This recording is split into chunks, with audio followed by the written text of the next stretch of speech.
இந்த கனவுகள் வந்தா தப்பி தவறி கூட யாரிடமும் சொல்லாதீங்க. அது என்ன கனவு அப்படிங்கிறத இந்த பதிவில் தெரிஞ்சுக்கலாம்.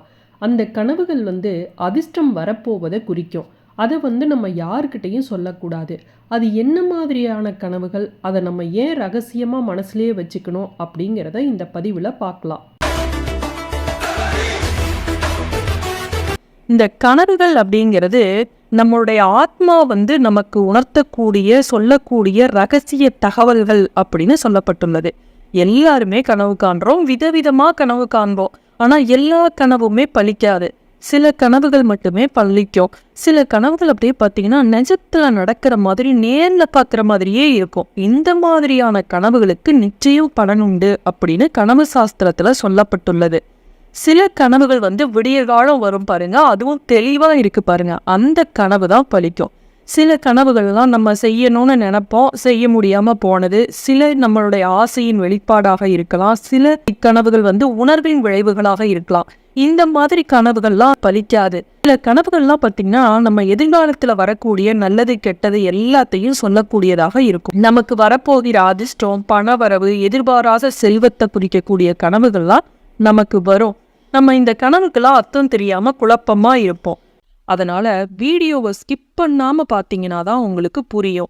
இந்த பதிவை பார்க்கறதுக்கு முன்னாடி புதுசா நம்ம சேனலை பார்க்குறீங்க அப்படின்னா மறக்காம சப்ஸ்கிரைப் செய்யுங்க. பக்கத்திலேயே பெல் பட்டன் இருக்கும், அதுல ஆளுங்கிற ஆப்ஷனை தொட்டிங்க அப்படின்னா நான் போடுற வீடியோ எல்லாமே உடனுக்குடனே உங்களுக்கு நோட்டிஃபிகேஷன்ல காட்டும். வீடியோ பிடிச்சிருந்ததுன்னா மறக்காம ஒரு லைக் கொடுங்க, உங்க ஃப்ரெண்ட்ஸ்க்கெல்லாம் ஷேர் பண்ணுங்க. இப்ப பதிவை பார்க்கலாம். முதல் கனவு என்ன அப்படின்னு பார்த்தீங்கன்னா, இந்த கோவில், தெய்வங்கள் இதெல்லாம் கனவுல கண்டா பொதுவா அது ரொம்ப நல்ல விஷயம்.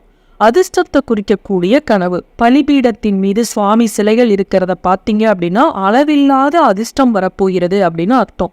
அதுவும் ராஜ அலங்காரத்தோட முருகனை பார்க்கறது, மகாலட்சுமி, பெருமாள், குபேரன் இதெல்லாம் பார்த்தீங்க அப்படின்னா உங்களுக்கு தனலாபம் கிடைக்க போகுது அப்படின்னு அர்த்தம். சிவனை கனவுல பார்த்தீங்க அப்படின்னா ஆன்மீகத்துல ஒரு உயர்வு நிலை அடைய போறீங்க அப்படின்னு அர்த்தம். கோவில் கோபுரத்தை பார்க்குறீங்க, கோவில் கருவறைக்குள்ள நுழையிற மாதிரி பார்க்குறீங்க, கோவிலில் உட்காந்து தியானம் பண்ற மாதிரி பார்க்குறீங்க அப்படின்னா உங்களுக்கு எதிர்பாராத அதிர்ஷ்டம் வரப்போகிறது அப்படின்னு அர்த்தம். கோவிலில் உட்காந்துருக்கிறப்ப மணியோசை கேட்குது, இல்லை எங்கேயாவது ஒரு இடத்துல இருந்து உங்க காதுக்கு ஒரு சீரான மணியோசை கேட்குற மாதிரி இருக்கு அப்படின்னா குழந்தை இல்லாதவர்களுக்கு குழந்தை வரம் கிடைக்க போகுது, திருமணமாகாதவர்களுக்கு திருமணமாக போகுது, வேலைவாய்ப்பு இல்லாதவர்களுக்கு வேலை கிடைக்க போகுதுன்னு அர்த்தம். இறந்தவர்கள் சில சமயம் கனவுல ஆசீர்வாதம் பண்ற மாதிரி இருக்கும், இல்ல உயிரோட இருக்கிறவங்க ஆசீர்வாதம் பண்ற மாதிரி இருக்கும். நம்மளை விட வயதுல பெரியவர்கள் ஆசீர்வாதம் பண்ற மாதிரி கனவு வந்தது அப்படின்னா பதவி உயர்வு கிடைக்கும், வேலை கிடைக்கும். தொழில் செய்யறவங்களா இருந்தா அந்த தொழில முன்னேற்றம் கிடைக்கும். இந்த ஆசீர்வாதம் முன்பின் தெரியாதவர்கள் ஆசீர்வாதம் பண்ணனா கூட ரொம்ப நல்லது.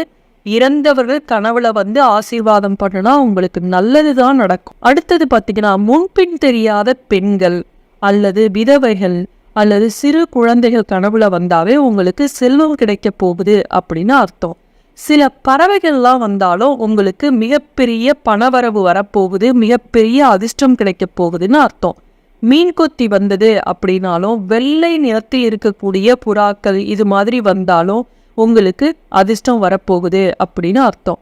அடுத்தது மலர்கள்ல மல்லிகை மலரும் தாமரை மலரும் வந்தது அப்படின்னா நீங்க நினைக்கக்கூடிய செயலானது வெற்றிகரமாக முடியும், உங்களுக்கு அதிர்ஷ்டம் கிடைக்க போகுதுன்னு அர்த்தம். அதே போல நெல்லிக்காவை கனவுல கண்டீங்க அப்படின்னாலும் உங்களுக்கு அதிர்ஷ்டம் வரப்போகுது அப்படின்னு அர்த்தம். இந்த 108 பொருட்கள்ல ஒன்றாக நெல்லிக்காய் சொல்லப்படுது, மகாலட்சுமியோட அம்சம். அதனால உங்களுக்கு எதிர்பாராத ஏதோ ஒரு பணவரவோ செல்வமோ உங்களுக்கு நிச்சயமா சேரும். அடுத்தது நகை வாங்குற மாதிரி, இல்ல நகையை நீங்க பார்க்குற மாதிரி, ஏதோ ஒரு விதத்துல தங்கத்தை பார்த்தீங்க அப்படின்னாலும் உங்களுக்கு எதிர்பாராத செல்வம் சேரப்போகிறது. நகைகள்லயே மோதிரம் மிகவும் சிறப்பு வாய்ந்ததாக கனவு சாஸ்திரத்துல சொல்லப்பட்டுள்ளது. மோதிரம் வாங்குற மாதிரி இருந்தாலும் சரி, மோதிரத்தை கொடுக்கிற மாதிரி இருந்தாலும் சரி, உங்களுக்கு தனலாபம் உண்டாக போகிறது, ராஜயோகம் வரப்போகுது அப்படின்னு அர்த்தம். அடுத்தது பசுமாட்டை பார்த்தீங்க அப்படின்னாலும், பசுமாட்டிலிருந்து பால் கறக்கிற மாதிரி பார்த்தாலும் லக்ஷ்மி கடாட்சம் உண்டாகும் அப்படின்னு அர்த்தம். பசுவை நம்ம கோமாதா பூஜைன்னு இந்துக்கள் கும்பிடுவோம். பசு அப்படிங்கிறது நேரில் பார்க்கறதையும் நல்லது, கனவுல பார்த்தாலும் அவ்வளோ நல்லது. அடுத்தது யானை அப்படிங்கிறதே அதிர்ஷ்டத்தோட அடையாளமாக சொல்லப்படுது. லட்சுமி படத்துல பாருங்க, 2 பக்கமும் யானை தும்பிக்கையை தூக்கிட்டு இருக்கும், கஜலட்சுமியாக நம்ம சொல்லுவது. அதனால இந்த யானையை கனவுல பார்த்தோம் அப்படின்னாலும் மிகப்பெரிய அதிர்ஷ்டம் நமக்கு வரப்போகுது அப்படின்னு அர்த்தம். வெள்ளை குதிரையை பார்த்தீங்கன்னாலும் எதிர்பாராத ஏதோ ஒரு இடத்துல இருந்து உங்களுக்கு வராம இருந்த பணமானது வந்து சேரும் அப்படின்னு சொல்லப்பட்டுள்ளது. பாம்பு கொத்துற மாதிரி கனவு கண்டீங்கனாலும் செல்வம் வரப்போகுது அப்படின்னு அர்த்தம். உங்க வீட்டுக்கு முன்னாடி மரங்கள்ல பூக்கள் பூத்து குலுங்குவது போல கொத்து கொத்தாக இருக்கிற மாதிரி கனவு கண்டீங்கன்னா ரொம்ப நல்லது. மரத்துல பழங்கள் காய்ச்சி இருக்கிற மாதிரி கனவு கண்டீங்கனாலும் உங்களுக்கு எதிர்பாராத தனவரவு வரப்போகுது, எங்கேயாவது இருந்து உங்களுக்கு பெரிய தொகை வரப்போகுதுன்னு அர்த்தம். சூரியன், சந்திரன் இதெல்லாம் உதிக்கிற மாதிரி கனவு கண்டீங்க அப்படின்னாலும் உங்க குடும்பத்துல இருக்கக்கூடிய சிக்கல் போக போகுது, குடும்பம் நல்ல வளமானதாக மாறப்போகுது அப்படின்னு அர்த்தம். மின்னல கனவுல கண்டாலும் பெரும் அதிர்ஷ்டம் கிடைக்க போவதாக அர்த்தம். வானவில்ல கனவுல கண்டோம்னாலும் உங்களுக்கு பெரும் அதிர்ஷ்டம் கிடைக்க போவதாக அர்த்தம். அதே போல பெண்கள் நடனம் ஆடுவது போல, குழந்தைகள் நடனமாவது போல கனவு கண்டீங்க அப்படின்னா திருமணம் தொடர்பான விஷயங்களை குறிக்கக்கூடியதாக இருக்கு. திருமணமாகாதவர்கள் யாராவது இருந்தா திருமணமாக போகுது அப்படின்னு அர்த்தம். அந்த நடனத்தை நீங்க பார்த்து ரசிக்கிறது மாதிரி கனவு கண்டீங்க அப்படின்னா எதிர்பாராத அதிர்ஷ்ட காத்து உங்க பக்கம் வீச போவதாக அர்த்தம். உங்க கனவுல தாமரை மலர பார்த்தீங்க அப்படின்னா நீண்ட நாளா உங்களுக்கு கஷ்டப்படுத்திட்டு இருந்த ஒரு பிரச்சனைகளுக்கு தீர்வு காண போகுது அப்படின்னு அர்த்தம். மகாலட்சுமி அப்படிங்கிறவளே செந்தாமரை மலர்ல அமர்ந்திருப்பா. சரஸ்வதி பார்த்தீங்கன்னா வெள்ளை தாமரையில அமர்ந்திருப்பாங்க. இப்படி தாமரை அப்படிங்கிறது அதிர்ஷ்டத்தை குறிக்கக்கூடிய ஒன்று. இது கனவுல பார்த்தீங்க அப்படின்னாலும் மிகப்பெரிய தனலாபம் உங்களுக்கு கிடைக்கும் அப்படின்னு அர்த்தம். தண்ணியை கனவுல கண்டீங்க அப்படின்னாலும் உங்களுக்கு செல்வம் வரப்போகுது. ஆனா அந்த தண்ணியானது அமைதியா, அதாவது ஆர்ப்பாட்டம் இல்லாத, ஆர்ப்பரிக்க இல்லாத, ஒரு அலை இல்லாத அந்த மாதிரி கடலோ நீர்நிலையோ அது மாதிரி இருக்கணும். அப்படியே கொந்தளிக்கக்கூடிய கடலை பார்த்தீங்க அப்படின்னா அது நல்லது கிடையாது. அடுத்து கிளி கனவுல கண்டீங்க அப்படின்னாலும் ரொம்ப நல்லது. ஆட்டுக்குட்டிய கனவுல கண்டீங்க அப்படின்னாலும் உங்களுக்கு தனலாபம் ஏற்படும், அதிர்ஷ்டத்தோட அடையாளம் அப்படின்னு கனவு சாஸ்திரத்துல சொல்லப்பட்டுள்ளது. அதே போல எந்த பொருட்களா இருந்தாலும் அது குவியலாக இருப்பது போல கனவு கண்டீங்க அப்படின்னா அது ரொம்ப நல்லது அப்படின்னு கனவு சாஸ்திரத்துல சொல்லப்பட்டுள்ளது.